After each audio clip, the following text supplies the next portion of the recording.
Om Namo Bhagavate Vasudevaya. Om Namo Bhagavate. Bhagavate Vasudevaya. Om Namo Bhagavate Vasudevaya. Om Namo Bhagavate Vasudevaya. Vetatvam Saumya Tat Sarvam. Vetvam Tatam Somya Tatsarvam Tatvatastad Anugrahat. Tatvatastad Anugrahat Bruyusnigdhasya Shishyasya. Bruyu Snigdhasya Shishasya Guravo Guhyam Apyuta. Guruva Guyam Apyuta. Okay, any volunteers who would like to read the translation? I can read. Sure, I can read. Okay. Go ahead, Mataji. And because you are submissive, your spiritual master have endowed you with all the favors bestowed upon gentle disciple. Therefore, you can tell us all that you have scientifically learned from them. Hare Krishna. Hare Krishna. Thank you, Mataji. So, who is speaking this shloka? Can anybody tell who is speaking this shloka? That's Sat Muni, no? Sat Muni? Who is Sat Muni? Or Sutta Muni, the one who also learned the Bhagavatam when with Parikshat Maharaj. You're talking about Sutta Goswami? Yeah. Okay. Anybody else? Shaunak Rishi. Yes. So, Sut Goswami is the one to whom this is being said. So, Sut Goswami is given a seat, right? Yesterday we discussed. Yeah, okay. He was given a He's seat. listening. And then now they are speaking. What are they speaking? The sages at Naimisharanya, headed by Shaunak Rishi. So what are they speaking? The sages are saying that you have learned submissively from your spiritual master, and because of that, your spiritual master has given you all the favors, right? So you can tell us. So one has to be blessed by the spiritual master before one can really get empowerment. And to the extent one is serious and sincere, one will get the mercy of the spiritual master. So let's read the purport. Who wants to read the purport? Prabhuji. Yes, Mat. Okay, who you say was speaking? So you remember, Mataji, we were discussing Sut Goswami was the one who had learned from Sukdev Goswami, and then while he was going through Naimisharanya, there were lots of saints and sages who were assembled in Naimisharanya to do yajna. Yes. This yajna for 1,000 years, and now they are asking these blessings. Sri Vishwanath Chakravarti Thakur has sung in his famous 8 stanzas. Something? Hare Krishna? Yeah. So here the saints and sages are asking and inquiring Sut Goswami. They are inquiring. So what are they inquiring? They are, let's go behind. So first they are saying, we are going to the 6th shloka. So the sages said, respected Sut Goswami, you are completely free from all vice, which means you have no bad qualities. You are well versed in all scriptures. So you have all the scriptures, you know. And you know the Puranas and the histories, and you have learned by proper guidance and have also explained them. You are acquainted with the knowledge of Vyasadev. So these sages are telling all of these things. You also know other sages who are fully versed in all kinds of physical and metaphysical knowledge. And because you are submissive, your spiritual master have endued you with all favors bestowed upon gentle disciple. Therefore, you can tell us all that you have scientifically learned from them. So these are all the qualities of Sut Goswami. So we should know why Sut Goswami was the one who was asked to speak, because of all these wonderful qualities. Okay, so all the sages are asking, right? It's not Yeah. like a one person. Okay. One person means generally, when there are sages like this, Prabhupada will explain forward that one person has to be the leader. It's not that Oh, all the okay. sages are randomly asking their own Okay. thing. So there is an authority, there is a leader. So that is the proper way, etiquette. So here it is said the sages are asking, but further it will be also mentioned that how Shaunak Rishi is actually heading. Oh, okay. So Hare Krishna. Now I got it. yes. Thank you. Thank you. So, who would like to read the purport?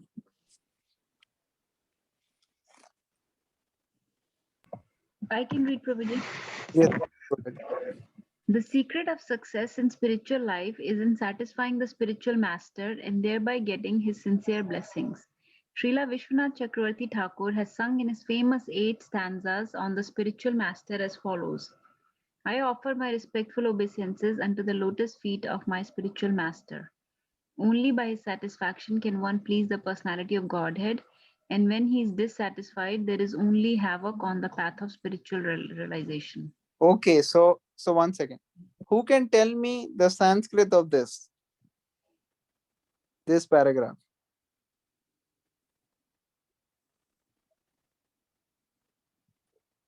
Vishwanath Chakravarti Thakur, where is he saying? Somebody should tell. We have done this so many times. Okay, I'll give you a hint. Every day devotees in the temple are singing, and many of you may be singing also morning in the Mangal Arati. Shri Guru Charana Padma. Guru Charan Padma. Yes, but which shloka is this one? Not Shri Guru Param Charan Padma. That is Guru Arati. This is the morning Mangal Arati. Last stanza na Yashya Ah, Prasada. Raksha Mataji, go ahead. You want me to sing it, Prabhuji? What is it? Yasha Prasada Bhagavat Prasado Yasha Prasada Navadi Kutopi Dhyanstuvam Stasya Yashastri Sannam Vande Guru Shri Charanarvindam. Excellent. Thank you, Mataji. Yasya prasadat bhagavat prasado yasya aprasadat na gati kuto api. That only when get the mercy, yasya prasadat. Prasadat means mercy. If there's a mercy of spiritual master, then mercy of Krishna will automatically follow. But if there is no mercy from the spiritual master, then there is no question of getting Krishna's mercy. Right? So this is very important here. Okay, let's continue. Natasha Mataji, you want to continue? It is essential, therefore, that a disciple be very much obedient and submissive to the bona fide spiritual master. Srila Sut Goswami fulfilled all these qualifications as a disciple, and therefore he was endowed with all favors by his learned and self-realized spiritual masters, such as Srila Vyasadeva and others. The sages of Naimisharanya were confident that Srila Sut Goswami was bona fide. Therefore, they were anxious to hear from him. Hare Krishna. So this is very important. Whoever we are hearing from, that person has to be bona fide. Bona fide means he has to be having all these qualities which are mentioned. And even if he is not having all the qualities, at least he should be serious and sincere in imbibing all these qualities. So, of course, the spiritual master whom we are expecting should have all these qualities. But let's say, we are meeting devotees, friends, and they are serious and sincere in doing, but they may not be at the highest level. They may not necessarily know all the scriptures. They may not necessarily be totally pure. They may be having some struggles going on in their life, in their own habits. But still, if they are seriously and sincerely wanting to become pure, they are not diluting the uh, knowledge by giving something from different other places. They are sticking to what the acharyas and the Krishna said. And such are the people whom we can take association from, and not those who may be speaking very nicely, but they are going outside of what is given by the bona fide acharyas. So this is very important. Okay. So anybody else would like to add anything? Any questions, comments, any points so far?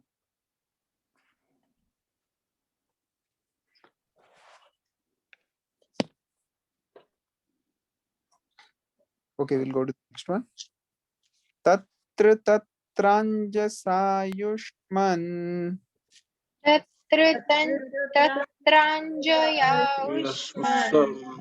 Ayushman.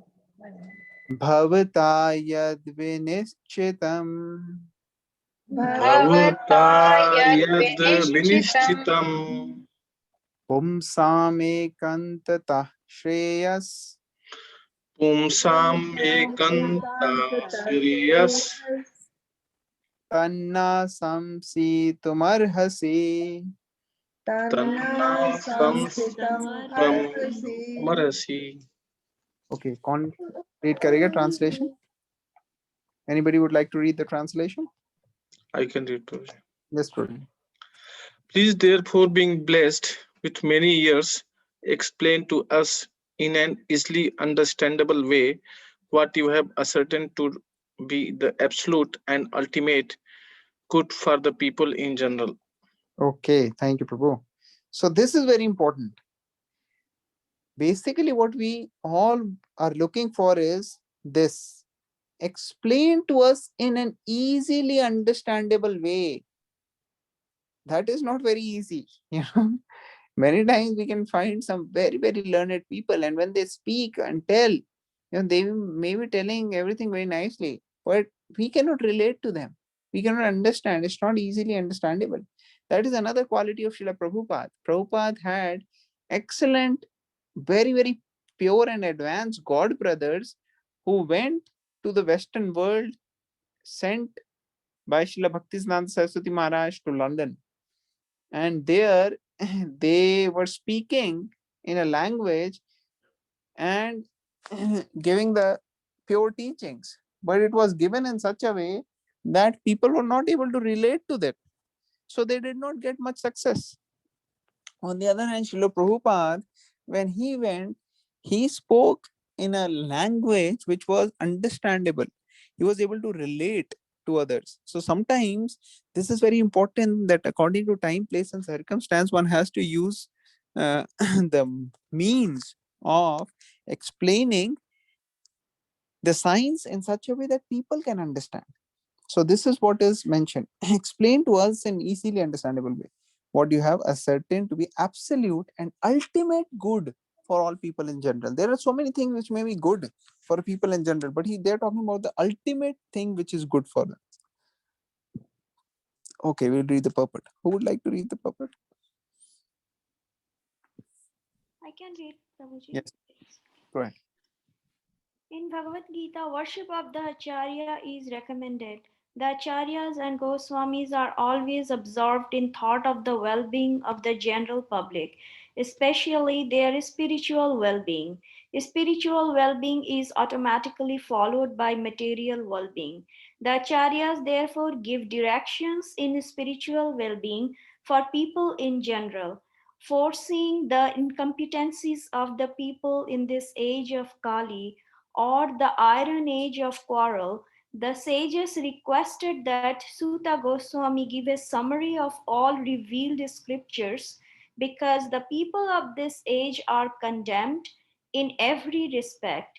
The sages therefore inquired of the absolute good, which is the ultimate good for the people.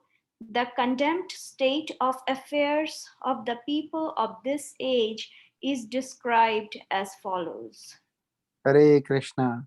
So Prabhupada is giving here only that how people in Kali Yuga are so much in a different state of mind. They uh, are actually having lot of deficiencies and defects in the age of Kali Yuga. So all those things will be mentioned in subsequent shlokas. And because the people are so much in a bad situation, so the great personalities, the pure devotees, the acharyas, the Goswamis, they feel very sad and very bad for the people. So what they want to do, they want to do something for the well-being for everybody. So best thing is spiritual well-being. Spiritual well-being means actually focusing on the person, and material well-being means focusing on the outer dress. So if somebody is there's a child, his t-shirt is spoiled with something, and the mother is only focused about the t-shirt, she forgets taking care of the child, forgets feeding him, forgets putting the child to sleep, forgets cleaning the child, and only focused on the dress of the child, the t-shirt. Then such a kind of attitude is not befitting a mother. It is not appropriate for a mother. Similarly, great sages, saints, rishis, they are like the elder brother or the sister or the mother or the father. Just like in the church, also they are addressed as father. What is the idea? The idea is they have to show by their example about the spiritual benefit of the people. Like the father is concerned about the child, not just the t-shirt. So similarly here, the great acharyas and Goswamis, they are focused on the spiritual well-being. And actually, if the spiritual well-being is there, material well-being automatically follows. Like we see in the Vedic culture, previously India was called as golden sparrow, Sone ki chiriya. Why? Because the focus was spiritual. There were so many kings, they had so much wealth, right? So they were giving lots of charities. The cows were so nicely protected, so they were giving lots of milk, and the milk and the ghee and all these things were in abundance, and it was not uh, having problems like what we have now. People are so greedy. Even if there is a good amount of grains in the agriculture, they are actually kept in storage, and many times they are not given to people because of greed of one or the other, and so much food sometimes get wasted. So all these wrong things keep happening because people are not spiritually elevated.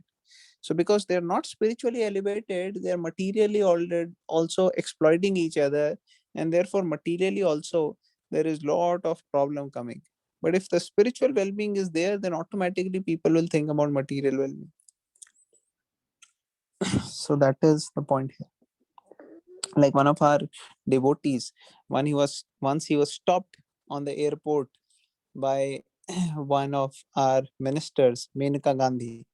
And Menaka Gandhi requested, Swamiji, can I talk to you for a few minutes? So our devotee, it was actually His Holiness Radhanath Maharaj. So Radhanath Maharaj was just sitting there. He said, okay, yeah, sure.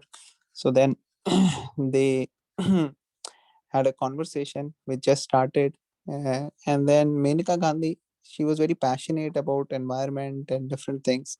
So she said, Swamiji, what are your rishis and the swamis and the yogis, what are they doing for the environment? The rivers are getting polluted, the skies are getting polluted, air is polluted, mountains are getting polluted, and the whole environment is getting worse. So what are you all doing? So she was very serious and grave, and Maharaj could sense that in her, that how she is very passionate about her work and duty. And then Maharaj spoke very beautifully and explained to her, see, if you want to really clean the dirt and the pollution in the environment, you have to identify the root cause of it. Just like if somebody has a fever because of an infection and you just give a medicine like a crocin or a Tylenol to just bring down the infection, it does bring down the fever without actually giving the treatment for the infection.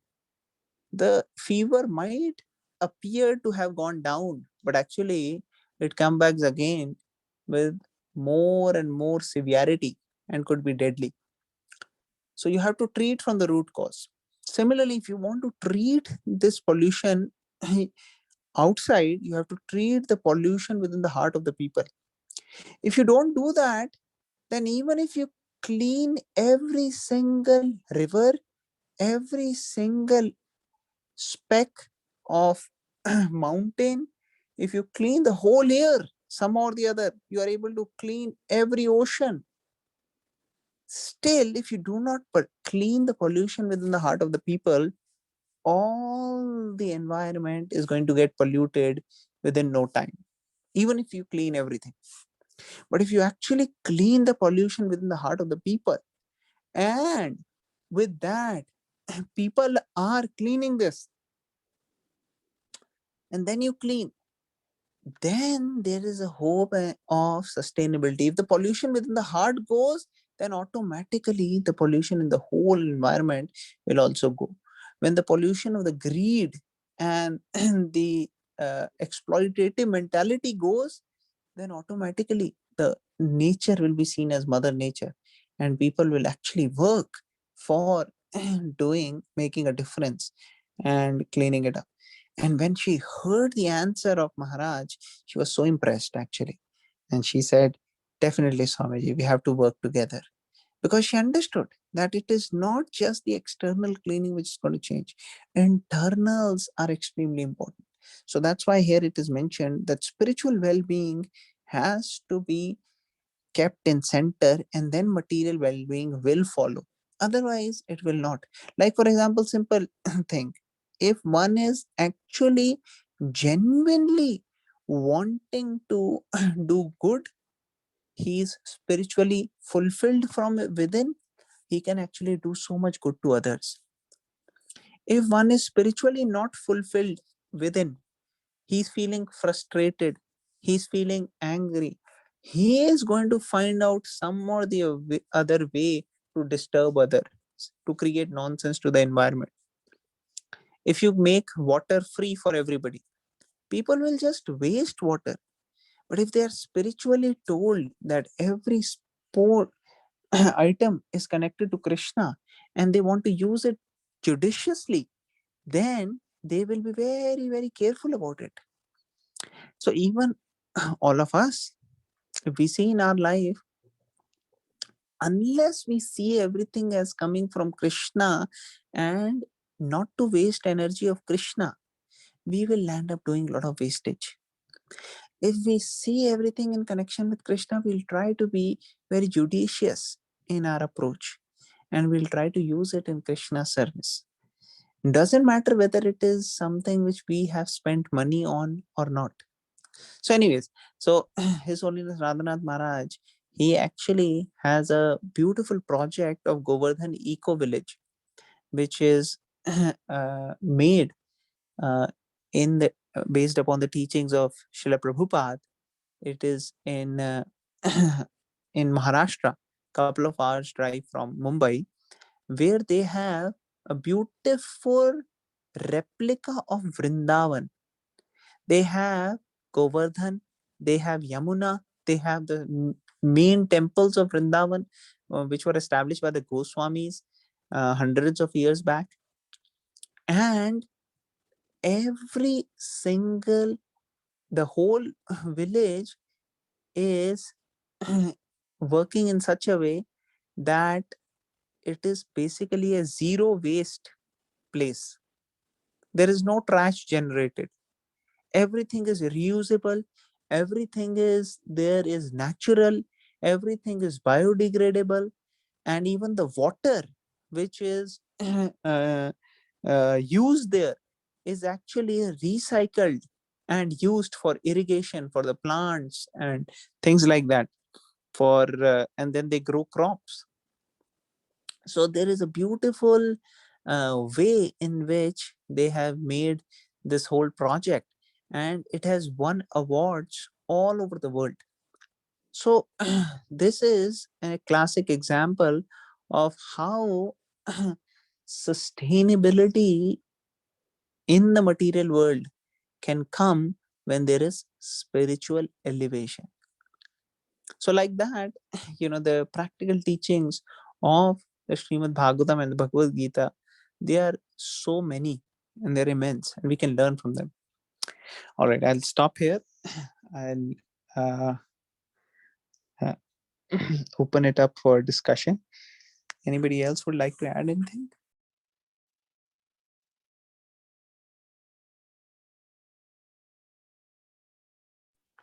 Any questions, Just- comments, any points? I just want to make comment that if you would not have been helping us with this reading and explaining, I don't think that we would have understood. So, so you are just like, the Sut Swami or real leader. Hare Krishna. Hare Krishna Mataji, thank you for the kind words. I'm just trying to be a humble servant. I'm just having so many deficiencies myself, but please keep me in your prayers. I'll be very grateful. Someday I can improve. Yeah. Well, so far, everybody I met, you are the best. So I don't know if there is a room for improvement, but anyway. Thank you, Mataji, for your kind words. I have none of these qualities which are mentioned here, but I'm very grateful to you that you are encouraging me. I hope I can come to the level where the devotees are expecting me to be. Okay, anybody else would like to make any comments, any points, any questions, any corrections you want to, what is being said?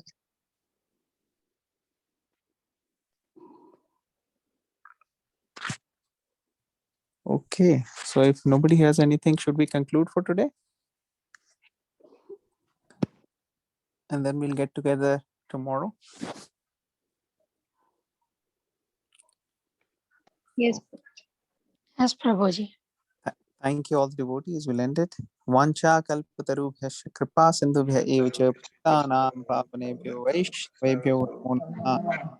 Srimad Bhagavatam ki jai. Jai. की जय Jai. वैष्णव वृंद की जय। हरे Jai. Krishna. Hare Hare